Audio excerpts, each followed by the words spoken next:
Oh, you spelled my name wrong. CG. So can you hear me? You're on, yeah. Okay, hello. This is Charles Jeffries.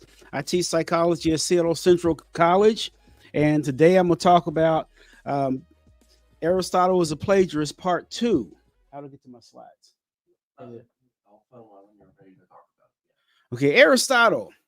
Aristotle was, he spent over 20 years in Egypt. He returned to Greece, and when he got back from Greece, he got a job as young Alexander's tutor. When Alexander became king, or Alexander the Great, Aristotle's works went viral. The question is, where did Aristotle get his information? Or even better yet, who were Aristotle's teachers? And that's what we're going to look at today. Okay, so he spent 20 years in Egypt. Okay, you think about in terms of, according to George James, Dr. Edward Jones, Ivan Van Sertima, Charles Finch, Pythagoras, Aristotle, Thales, Socrates were all educated in Egypt. Pythagoras, he lived somewhere between 500 and 400 BC, years before Christ. Okay, and he's credited with having what we call the Pythagoras theorem, a squared plus b squared equals c squared. However, it's interesting that the Moscow papyrus and the Rhine papyrus predate Pythagoras for over 1,000 years. For instance, the Rhine papyrus dates back to right around a little over 600 BC, 1,600 years BC before Christ. And the Moscow papyrus was written somewhere between 1,800, 1,800 years before Christ. In other words, Pythagoras' theorem appeared on the papyruses over 1,000 years before Pythagoras was born. Let's talk about the definition of plagiarism. Plagiarism is taking someone else's works and call them as your own. According to Charles Finch and those other folks, most of your ancient Greeks we talk about has spent time in Egypt. Okay, even Homer, we're talking about Homer, mentions Egyptians in some of his writings and Ethiopians in his writings. So let's look a little bit deeper at Egypt. It is rumored that when Napoleon's men marched into Egypt and saw the Sphinx with its broad nose and African features, his men took a cannon and shot off the nose. Think about that. The mentality of someone who shot off the nose. You look at a lot of your figures in the Egyptian museums and from the Egyptologists, and they have the noses knocked off.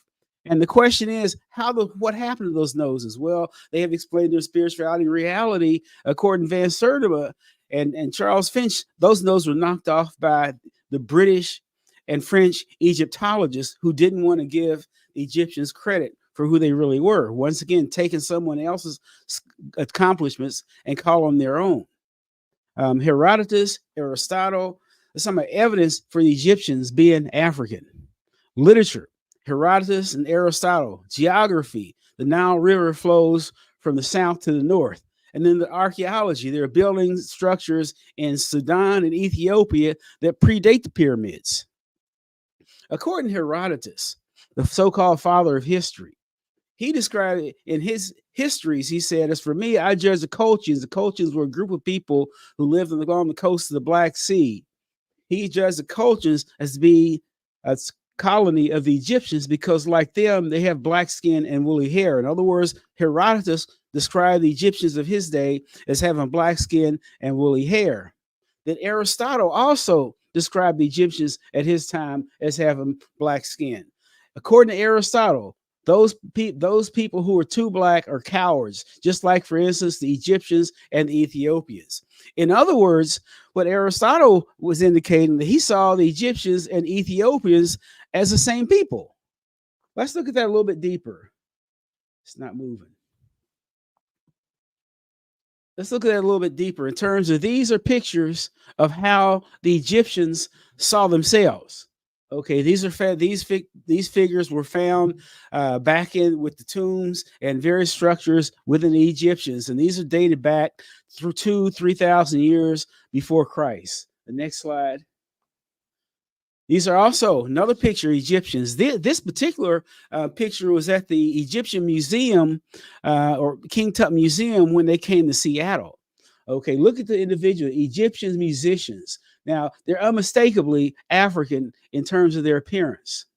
These are more pictures written or drawn by the Egyptians. Okay, think about that. Okay, let's go a little more. Let's look at some others.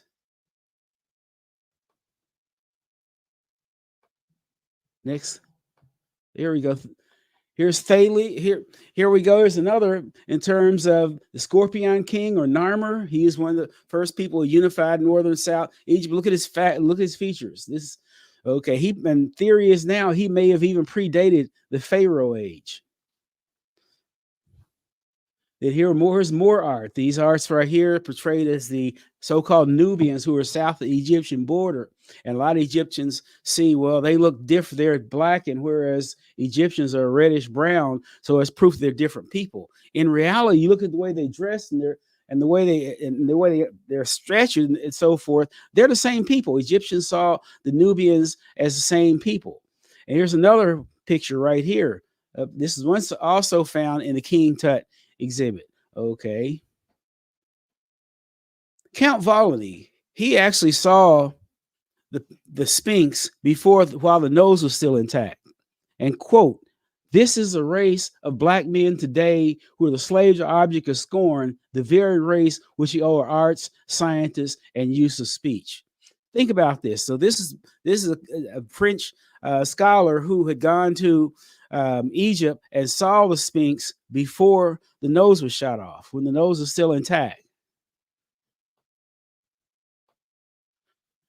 Let's go to the next one. Here's some other pictures. This is also at the King Tut exhibit when it was in Seattle. Really interesting. I'd gone to the King Tut exhibit when it was in Philadelphia, and I went to it in Seattle.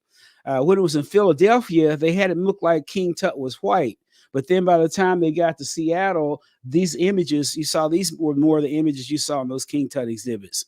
And what it looked like, what had happened was Molefi Asante's students, who Molefi he used to teach at Temple University, went and talked to these people, these curators and museums. So by the time I got to Seattle, they corrected the images.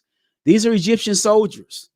These are Egyptian soldiers. Egyptologists try to say that those were their helmets. No, those are afros. That's the way they wore their hair. Okay. Once again, look at the color. They see themselves as brown people. In the movies, you never make that connection. Here's Ramses. Ramses was the Pharaoh of Egypt when Moses left.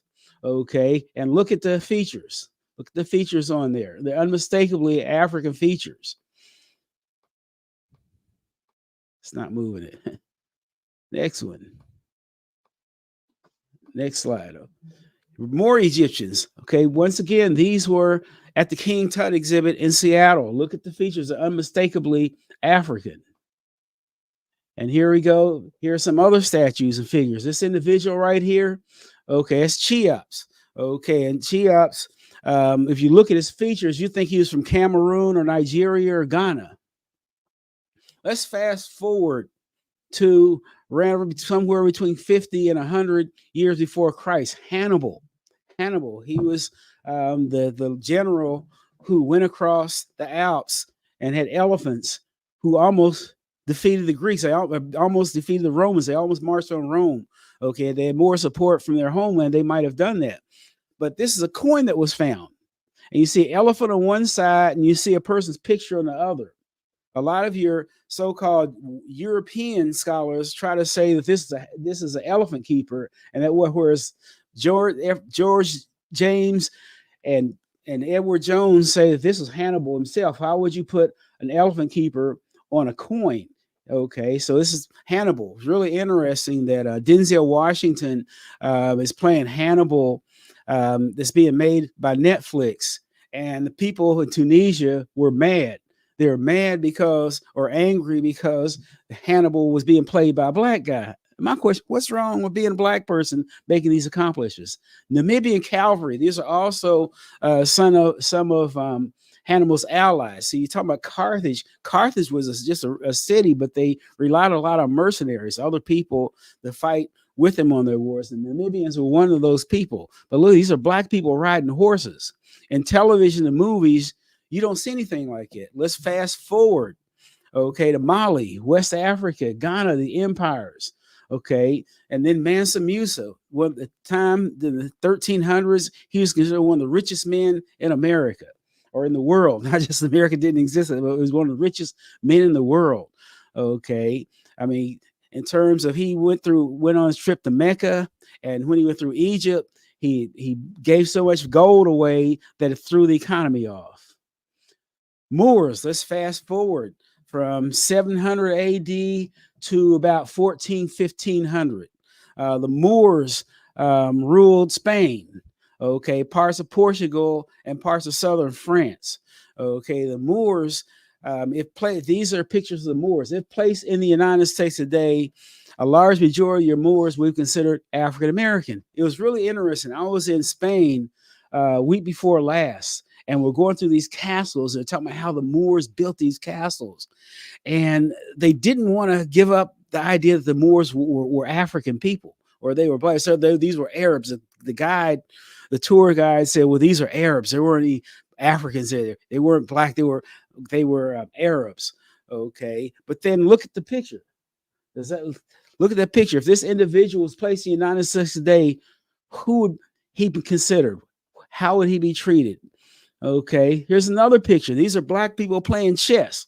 This goes back to 1200. There are somewhere in 1200, 1400 BC. Okay, so weren't all. This is another picture of a Moor during that. These are paintings. These aren't photographs. Those are paintings. Okay, these Moors. Okay, so place the United States today, and these are Egyptians today. Okay, you're interesting. Egyptians and Moroccoans, they see themselves as African, even though they might not see themselves as black, they see themselves as African. Okay, the Egyptians right now, if you look at the population of Egypt, the majority is Arabs. But the thing is, during the time the pyramids were built, Arabs didn't even exist. Arabs were descendants of Abraham. Abraham came somewhere around 1400 years before Christ. The pyramids were built somewhere around 2,000, maybe even 3,000 years before Christ. Okay, and you look at the ethnic composition of Egypt today is a lot different than it was at the time the pyramids were built.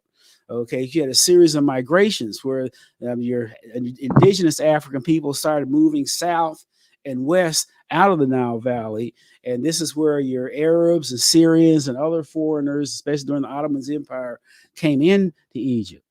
It was really interesting that Kevin Hart had one of his shows canceled in Egypt because he said the Egyptians were black. And my question is, what's wrong with Egyptians being black? But that's once again, what is that? Taking credit someone else's works and calling it your own. These are just other individuals. Lewis Latimer, he's credited with inventing the first light bulb that worked for any time. Of course, whenever you talk about light bulbs and any contribution like that, who you hear about? Thomas Edison. Well, Lewis Latimer worked for Thomas Edison. At the time, they weren't giving patents to black people.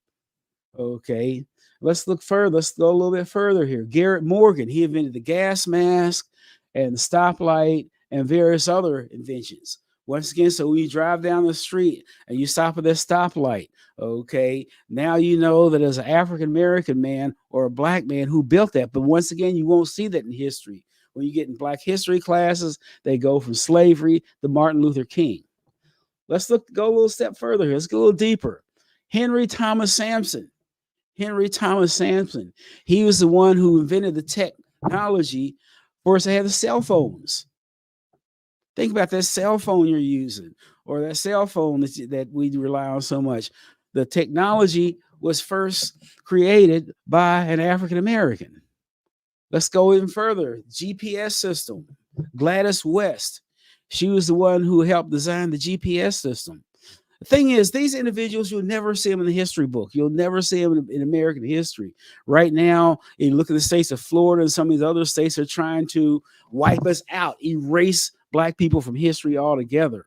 Okay. And even though all they get is slavery and Martin Luther King in most American history, when talking Black history, that's most you get slavery, Martin Luther King. You don't get Gladys West. You don't get any of those inventors, Garrett Morgan and Henry Sampson or Lewis Latimer, and these folks. You don't get any of these folks in African history or African American history. But they don't even want to have that. But think about that in terms of taking information and then claiming it as your own. The first internet search engine, okay, Alan Alfmich, okay, he was the first, and the thing was, he didn't even make any money from it. He didn't even make any money from it. He was a graduate student who designed the search. This predated Google and predated all those others. But you think about that. Okay, and these are kind of my sources. But let's go a little deeper there in terms of plagiarism. Plagiarism, taking someone else's research and claiming it as your own. Okay, the plagiaristic hypocrite Bill Akerman forced the president of Harvard University to resign because the students were protesting a topic or protesting what was going on in Gaza, and he didn't like it. So he put pressure on them. But come to find out, he put so much pressure on the president of Harvard that his wife had plagiarized too. But what people don't understand, the software that they used, well, anybody can show up as plagiarism. It was the software they used to detect plagiarism, and that's kind of how it turned out. But to use that as an excuse to push someone out of the position just because the students were protesting and making statements that this millionaire, rich bully millionaire didn't want to hear. But the fact of the matter is, the protesting is still going on. Let's go back. We talked about all these issues around plagiarism, Aristotle, and now let's look at what's going on in the country today. Okay, truth. What is history? History is supposed to be a documentation of facts or events that happen. And right now, you got certain states who are banning books and don't want people to read anything about any accomplishments of other people. But even banning books such as Toni Morrison's books and various other books because someone got upset. And the question is, why? Or even better yet, why are we letting functionally illiterate people trying to teach teachers how to teach? Okay, that's the situation we're dealing with today. And so let's talk about Aristotle, Plato, Socrates, Thales were all educated in Egypt. Okay, also the Egyptians who built the pyramids, if placed in the United States today, will be considered African American. And the Moors who built the castles and ruled Spain at that particular time, if placed in the United States today, would also be considered African American. And so what did they do? These historians took all this information to the Moors and the Egyptians and all these other folks contributed and took them and put their own name on them and claimed them as their own. So this is Charles Jeffries, Rainier Radio, and that's it. 9 minutes. Okay. 9 minutes. Oh, 9 minutes. Okay. All right. So let's think about this, where we've been. Okay. First started out talking about Aristotle, and then we talked about the Greeks and then their contribution. Then we looked at the Egyptians and how the Europeans took the Egyptians' name and claimed these Egyptians their own. And you see this in the movies. Okay. In the movies, all the movies, these images come up. Okay. And that ties in even today. Okay. You don't want to give Africans any credit for anything. And the only African Americans you see on television are the ones that are either thugs or entertainers. And for the most part, they're not too bright. In other words, you don't really see that many intelligent Black people on television, maybe with the exception of CNN and MSN. But those images, and that's where it comes down to keeping people out. And so what we're dealing with now is an election that's coming up where you have a group of individuals who call themselves conservatives who truth, honesty, and integrity mean nothing. It's all about supporting an individual who's already been convicted, and we're going to overlook that and put this individual in. And so it's amazing when you look at the conditions that today that you take someone else's information or takes credit for someone else's information, and then on top of that, try to wipe them out and borrow them from educational opportunities. All right, I want to thank you very much, and looking forward to our next podcast. All right, 7 minutes. 7 minutes. Okay. I want to thank Rainier Radio for helping me, give me the opportunity to share this information with you. And I would highly encourage you to look up this information on your own. Okay, don't just take my word for it. Okay, go and read Ivan Van Sertima, Chiantha Diop, John Henry Clark, and all these other scholars. It's really interesting when you go back and look at the cover up, how information about history and geography and mathematics and all these have been altered. And back to the idea of plagiarism, okay, taking someone else's works and calling them your own. Well, back to who were Aristotle's teachers? Where did Aristotle get his information? Well, according to James and various other folks, William James, George James, Dr. Edward Jones, Charles Finch, Ivan Van Sertima, Martin Bernal, all these folks will tell you that the Egyptians contributed to much of Aristotle's works. And even George James even went as far as to say all Aristotle did was took the works of the Egyptian mystery schools, put his name on them, and pass them off on as his own. And if that's not that, and that is what you can define as plagiarism. But what we're really looking at right now, historically, is an attack on truth. According to Kellyanne Conway and some of these supporters of Trump, they say a lie is nothing more than an alternative fact. Think about that. A lie is no longer a lie. It's an alternative fact.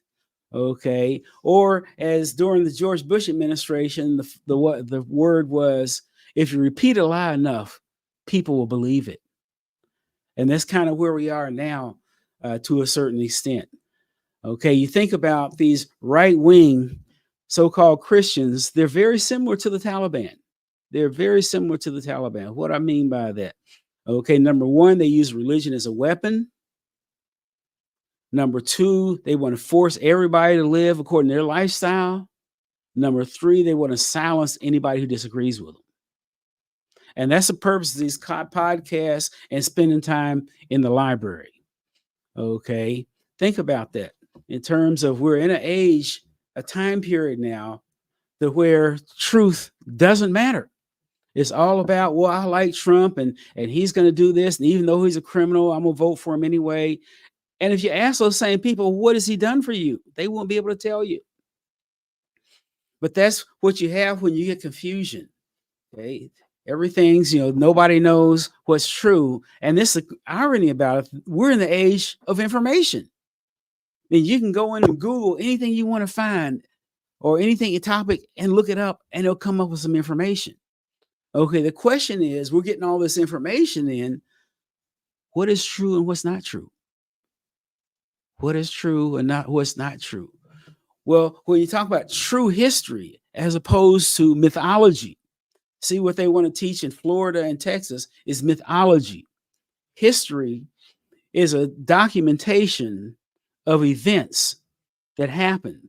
Okay, some type of documentation is there. Whereas what they're trying to do in Florida, Texas, and some of these other states, we're going to create a myth. We're going to create this myth of European supremacy and the idea that Europeans contribute only ones who contributed anything to society and erase anybody else's contributions. It really got me when one of the judges of the Supreme Court said that he didn't have a clue of what diversity is. And I'm saying that's really just plain sad and lazy, because nowadays you can go to dictionary and look up diversity and it'll give you a definition. Or even if you're too lazy to go to the dictionary, you can go into Google and type in diversity and it'll give you a definition. So you have a judge who's supposed to make decisions that influences people's lives, and they're too lazy to even look anything up. We're at a really extraneous time period right now. So, I mean, and like I said, the war is an epistemological war. In other words, the battleground is in the classroom. Okay, these teachers out here in America and educators are trying to save the education soul, in the sense that you have people wanting to erase history. We want to ban books. Okay, we don't want anybody to read just because I don't like a book. Well, I don't want anybody else to read that book either. Okay, and now that you have those type of activities supported by people in power, like governors of Texas and the governor of Florida. Okay, the question is, where is education going to be? It was always a statement. You always hear a statement that history repeats itself. History repeats itself. Well, history repeats itself according to one of my colleagues at Seattle Central, Dan Peterson. He said history repeats itself because we don't learn from it. Thank you for your time.